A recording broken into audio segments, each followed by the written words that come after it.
Reproduction in plants. ये page पौधों में प्रजनन रिप्रोडक्शन के बारे में बताता है। जैसे इंसान या जानवर बच्चे पैदा करते हैं, वैसे ही पौधे भी अपने जैसे नए पौधे बनाते हैं। प्रजनन दो तरह का हो सकता है। एक, अलैंगिक प्रजनन, एसेक्सुअल रिप्रोडक्शन। इसमें सिर्फ एक पौधा होता है और वो अपने जैसा नया पौधा बना देता है। इसमें बीज, सीड्स या स्पोर्स की जरूरत नहीं पड़ती। जैसे अगर आप गुलाब की टहनी स्टेम कटिंग लगा दो तो नया गुलाब का पौधा उग जाता है। ये एक तरह का अलैंगिक प्रजनन है। इसमें नए पौधे अपने माता पिता के बिल्कुल समान होते हैं। दो, लैंगिक प्रजनन, सेक्सुअल रिप्रोडक्शन। इसमें दो पौधे, मेल एंड फीमेल पार्ट्स शामिल होते हैं या एक ही पौधे के मेल और फीमेल पार्ट्स शामिल होते हैं। इसमें मेल और फीमेल गैमेट्स, मेल और फीमेल रिप्रोडक्टिव सेल्स मिलते हैं, जिसे निषेचन, फर्टिलाइजेशन कहते हैं। इसके बाद बीज, सीड्स बनते हैं जिनसे नया पौधा उगता है। फूल, फ्लावर के बारे में। फूल पौधों का वो हिस्सा है जहां लैंगिक प्रजनन होता है। फूल के अलग अलग हिस्से होते हैं। कलेक्स, ये फूल का सबसे बाहरी हरा हिस्सा होता है जिसे सीपल्स कहते हैं। ये फूल की कली बड को सुरक्षा देता है। कोरुला, ये फूल की रंगीन पंखुड़ियां पेटल्स होती हैं जो कीड़े मकोड़ों को परागण, पॉलिनेशन के लिए आकर्षित करती हैं। एंड्रोएशियम, मेल रिप्रोडक्टिव पार्ट, इसे पुंकेसर, स्टामेन भी कहते हैं। इसके दो मुख्य भाग होते हैं। एंथर, परागकोश, ये पॉलन ग्रेन्स, परागकण बनाता है जो मेल गेमेट्स होते हैं। फिलामेंट, तंतु, ये एंथर को सहारा देता है। गिनोएशियम पिस्टल, फीमेल रिप्रोडक्टिव पार्ट, इसे स्त्रीकेसर, कार्पल भी कहते हैं। इसके तीन मुख्य भाग होते हैं। ओवरी, अंडाशय, इसके अंदर ओव्यूल्स बीजांड होते हैं जिनमें फीमेल गेमीट्स होते हैं। स्टाइल, वर्तिका, ये ओवरी और स्टिग्मा को जोड़ता है। स्टिग्मा, वर्तिकाग्र, ये परागकणों को पकड़ने वाला चिपचिपा हिस्सा होता है। परागकण, पॉलन ग्रेन्स और माइक्रोस्पोरोजेनेसिस। माइक्रोस्पोरोजेनेसिस, एंथर के अंदर पॉलन ग्रेन्स बनते हैं। इस प्रक्रिया को माइक्रोस्पोरोजेनेसिस कहते हैं। एंथर में माइक्रोस्पोरेंजिया होते हैं जिनके अंदर स्पेशल सेल्स होते हैं जिन्हें माइक्रोस्पोर मदर सेल्स कहते हैं। ये सेल्स मायोसिस, एक खास तरह का कोशिका विभाजन से गुजरकर पॉलन ग्रेन्स बनाते हैं। हर पॉलन ग्रेन में दो मुख्य परतें होती हैं। बाहरी परत को एक्साइन, जो बहुत कठोर होती है, और भीतरी परत को इंटाइन, जो पतली और लचीली होती है, कहते हैं। बीजांड, ओव्यूल और मेगास्पोरोजेनेसिस। मेगास्पोरोजेनेसिस, ओवरी के अंदर ओव्यूल्स होते हैं जहां फीमेल गैमेट्स बनते हैं। इस प्रक्रिया को मेगास्पोरोजेनेसिस कहते हैं। ओव्यूल के अंदर एक मेगास्पोर मदर सेल होती है जो मेयोसिस से गुजरकर एक फंक्शनल मेगास्पोर बनाती है।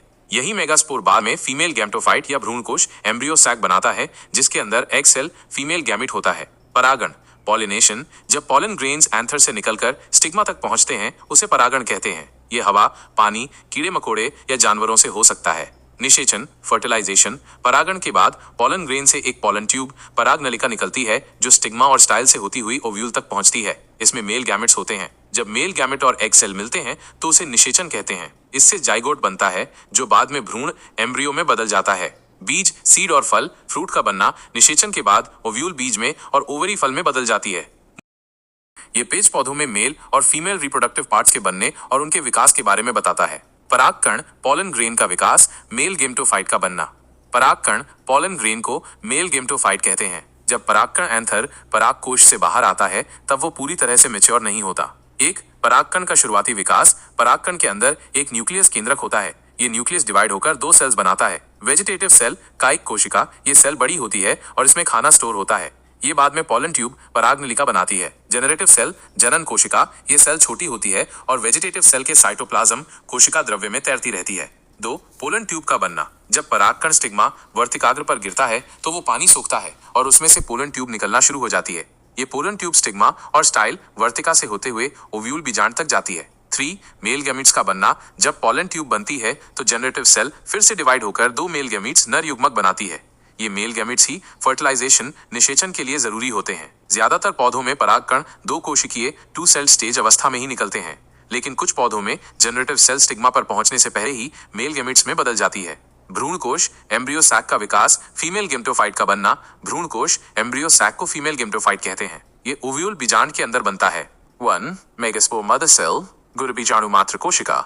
ओव्यूल के अंदर एक खास सेल होती है जिसे मेगास्पोर मदर सेल, MMC कहते हैं। 2, मेयोसिस, अर्धसूत्री विभाजन, ये MMC मेयोसिस करती है। मेयोसिस से 4 हैप्लॉइड मेगास्पोर्स बनते हैं, लेकिन ज्यादातर पौधों में इन 4 में से सिर्फ एक मेगास्पोर ही फंक्शनल, कार्यशील रहता है और बाकी 3 मेगास्पोर्स डिजेनरेट, नष्ट हो जाते हैं। 3, फंक्शनल मेगास्पोर का विकास। जो एक फंक्शनल मेगास्पोर बचा वही भ्रूणकोश बनाता है। ये मेगास्पोर कई बार माइटोटिक डिविजन्स, समसूत्री विभाजन से गुजरता है। 4, एम्ब्रियो सैक का बनना। आमतौर पर फंक्शनल मेगास्पोर का न्यूक्लियस 3 बार डिवाइड होता है जिससे 8 न्यूक्लिय बनते हैं। ये न्यूक्लिया फिर भ्रूणकोश में खास जगह पर व्यवस्थित हो जाते हैं। चलाजल एंड, चलाजल छोर पर 3 एंटीपोडल सेल्स, प्रतिध्रुवी कोशिकाएं होती हैं। माइक्रोपाइलर एंड बीजांडद्वारी छोर पर 3 सेल्स होते हैं, एक एग सेल अंड कोशिका जो फीमेल गैमीट है और 2 सिनर्जिड्स सहायक कोशिकाएं। सिनर्जिड्स के पास फिलीफॉर्म apparatus फिलीफॉर्म उपकरण होता है जो पॉलन ट्यूब को अंदर आने में मदद करता है। सेंटर बीच में 2 पोलर न्यूक्लियाई ध्रुवीय केंद्रक मिलकर एक लार्ज सेंट्रल सेल बनाते हैं।